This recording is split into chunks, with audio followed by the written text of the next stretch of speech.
Because the Lord is my shepherd, I will have no need. I can't see you. He lets me rest in the night. Where are you?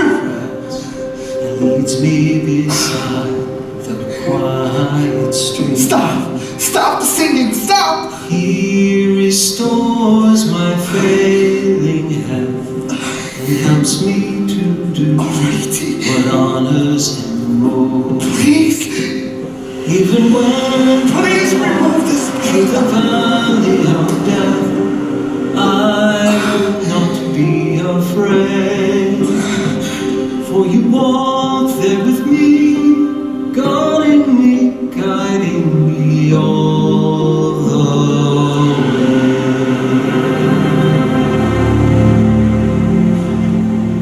way. What would I do without you, right?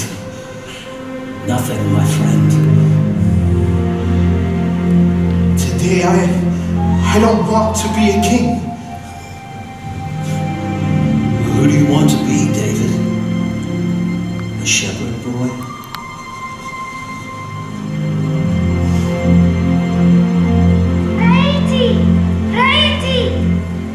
David! Righty! Do you see me? Do you see me? I see you, David. Did you see me? Did you see me? Did you I see me? see you, David.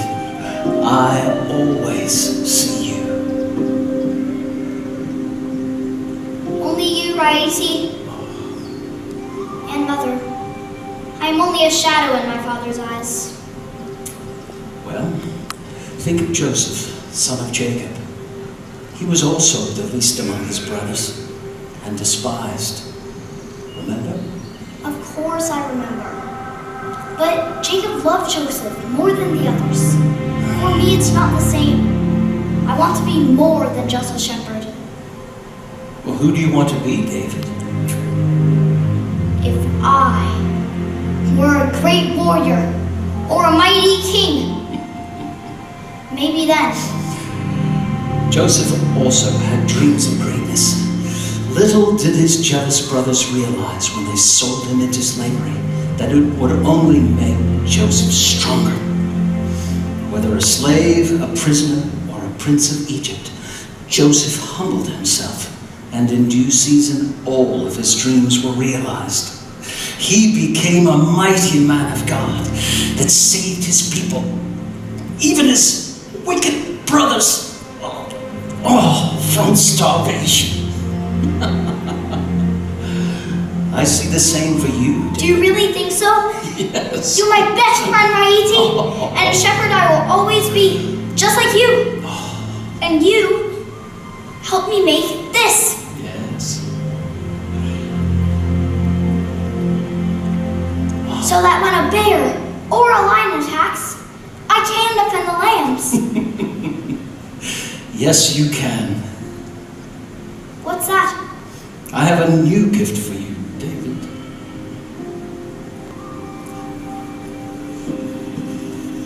You finished it? Yes, Can you teach me how to play? And how to make songs? of course.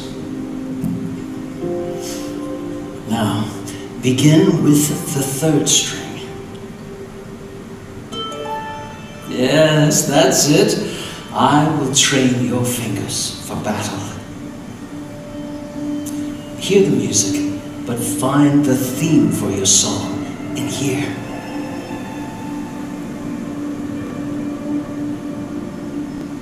You're all I see. You're all I need. You're here with me. I will have no fear.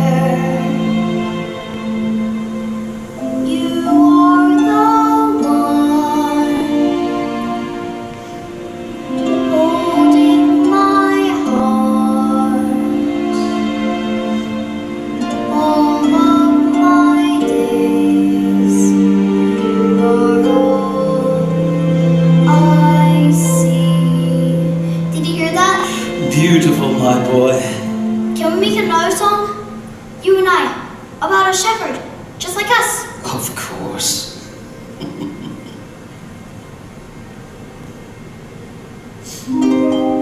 Because the Lord is my shepherd. I will have no need. He lets me rest in the meadow grass. Leads me beside the quiet stream. He restores my faith in love and helps me to do merciful.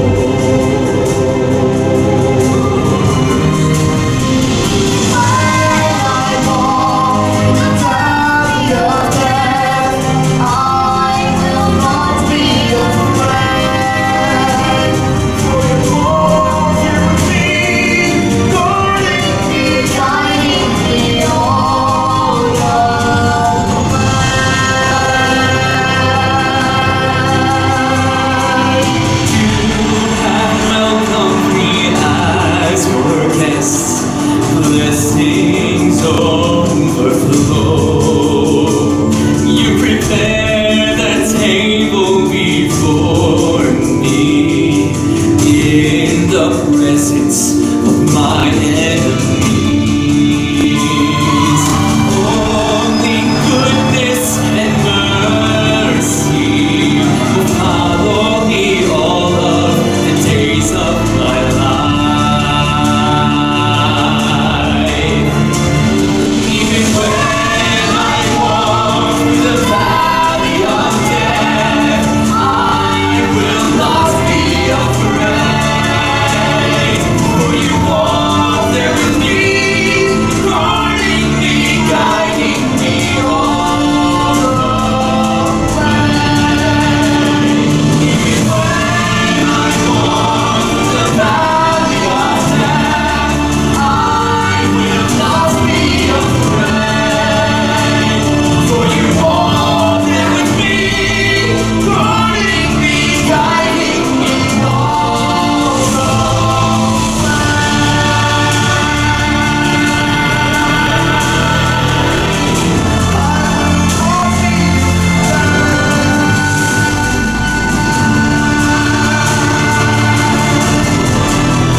Where has that wholehearted little shepherd boy gone? He's still in there, somewhere, under all the spoils of war. Father! Solomon. Father, did I just hear you sing? Oh no, it just echoes from the palace walls. I would recognize my father's voice anywhere. The most beautiful in all of Israel. Son, the king has laid down the heart for the sword. I'm a warrior now, not a poet like you. Maybe our son has learned from the best. Bathsheba. My lord is not ready. What do you need from me? A king, dressed in royal robes, ready to greet his loyal subjects. But why all the fuss? Over what? Over my king and his kingdom. Let the nations surrounding us tremble and know that Jerusalem is his, and that your throne, David, will stand forever. Accomplished in the battlefield, my love, not in foolish celebrations.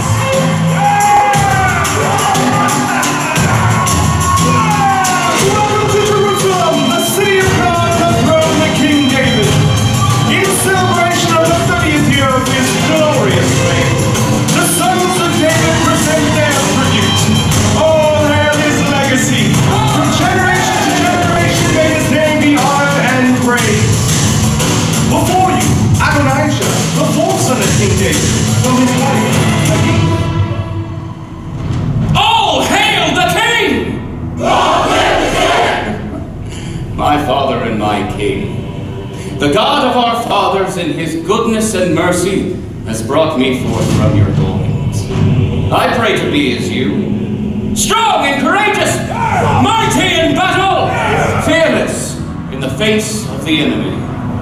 For you, Father, I pledge my undying loyalty. For you, I lay down my life. And as evidence of all that you have taught me, behold, the spoils of war, the wife and daughter of your great enemy, the king of the Ammonites. And now, let my loyalty to the king of Israel never be questioned. Let me introduce you to Baasha, king of the Ammonites, or what's left of him. Long live the king! Long live the king! My king, allow me also to offer my congratulations. Though it is true that I am one of the youngest in my father's house, there is no doubt I am the wisest and the most humble son of the king of Israel. And today, I also desire to pay my tribute to my king, my father, the son of Jesse, giant slayer, defender of Jerusalem, and my greatest hero. Your enemies tremble at the mention of your name. With the might of your sword, you have conquered your enemies, bringing peace and prosperity to all the palaces of Judah and Israel. But do not be deceived, for this blade is not the key to my king's power. Give me that, boy, before you hurt yourself. Thank you, brother. In this lies my father's secret weapon. Powers and principalities, rulers in high places, all dread and fear it. With this, you will cause all people from all nations, tribes, and tongues to flow to Jerusalem to pay homage to the great king. What was lost is restored to you. This is the harp of David, my shepherd king. With this, he has slain his tens of thousands, and he strikes the strings. The song of the Lord comes forth to heal the sick, restore the brokenhearted, and set the captive free. For you, Father, your songs are never to be forgotten again. Many of the scrolls were old and damaged, but it gave me great joy to repair them for you. What have you done? Where did you get these? From the scribes, Father. They recorded every word, and look, some are even written by your own hand. So while your brothers are out there defending our borders, you, Solomon, are scrounging about looking for old parchments in a dusty cellar? These are worthless to me now, son. You are wrong, Father. You dare challenge the king before us? Let the boy speak.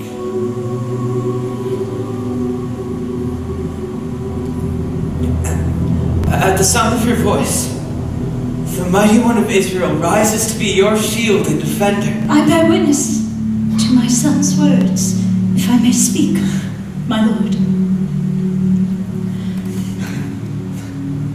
I offer thanks to the God of our fathers, our kind and merciful King. For the hour of my greatest sorrow and loss, he took pity on me, a widow, brought me into his palace and his heart. My king, this is our gift to you. This is the last psalm you ever wrote, and it has reached the ends of the earth already.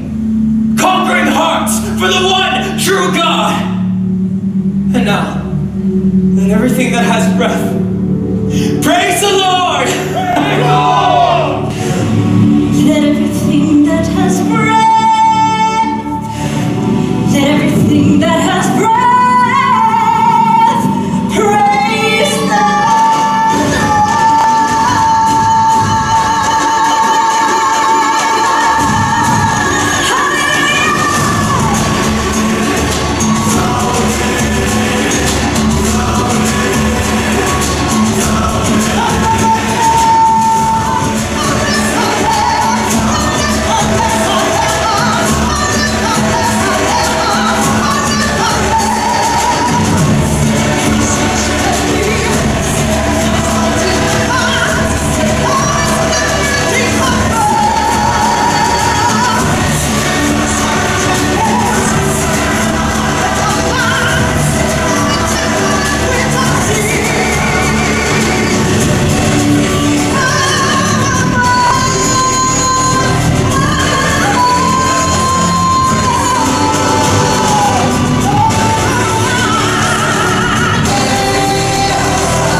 guys were incredible. So can you tell us about how long have you been working here and doing these shows? I will be almost 5 years in December. And then with these particular shows, about a year and a half ago, we had the Murins come in with their program, their musicals. So that's been about a year and a half into what you saw today. Yeah, I've been here for 2 years now. The best 2 years of my career, experiencing these shows, working with amazing talent in this amazing theater. For me, it's been life-changing, and for my career. Again, because we get to employ not only our talent, but to see people come to this theater, to these smaller venues, and everything about them. You will see all the comments. It's just life-changing for them as well, and to see that. Yeah, of course. The message is just so life-giving. And this is your newest show. This is our newest And show. how long did it take you to rehearse for this? Because you're still doing the Lazarus. We saw you in the Lazarus House show as well. Yes. So Lazarus House came about a year and a half ago. What you saw outside, there has been modifications. The creative team is constantly improving, rewriting, all to fit for the outside shows, the story of Jesus, different stories that center around him. Then the inside, what you saw today here, is the King David story, and that also ties in Jesus at the end a little bit. But for the most part, those specific Old Testament stories here in the theater, just to focus on David, possibly next year, Esther. Can you talk about the challenge? I mean, you were both in the shows that we watched. Is it hard to remember all your lines? I don't know. I mean, she's done. I mean, we've been doing this for a little while, but of course, bringing in a new team like the Murins, who their content is exceptional, focused, very genuine. To the scriptures, to the Bible, to the stories. So everything is very genuine. So it's not just about the stories; it's about the costumes, and it's about everything that the theater or even the outside shows can bring. Is it challenging? Absolutely, like anything else. Yeah. But we love what we do. It's definitely hard work. So we love what we do. Yeah. I mean, her and I don't think we've missed a day yet so far to the calendar. So. I say that to say that we love what we do, so we come every day and we try to make it a new experience every day. Because like any job, right? It could get a little bit monotonous, but it's the people's faces, right? When you walk out, it's their awe of how they've experienced the Bible. It's what keeps us going every day. It drives us. It definitely is. It's worth it. Yeah. Can you say and spell your first and last names for us? Yeah. My name is Daniel Ortiz. And I'm Melody, Melody Picon, Picon. All right. Do you have a Christmas productions as well? Yes. Last year we it was our first time doing Heart of Christmas. It's coming back. Oh my goodness! What an incredible show! I love King David. But just like it's another season, and it's just a different feeling. The Christmas season with this Christmas story. It's phenomenal. It's phenomenal. You have to see it. You have to experience it. No dry eyes come out of this theater, but it's a family event, so the kids will love it. If you notice that we have kids, in our performances. As he's pointing me. No. But there's kids in our production, so it's for the entire family, and the Christmas show just takes care of like different eras. So it starts out from the 40s all the way to today. It's a very exciting show. Very different from this. Very exciting. Thank you very much. Thank you guys very much. We appreciate it. Thank you for being with us.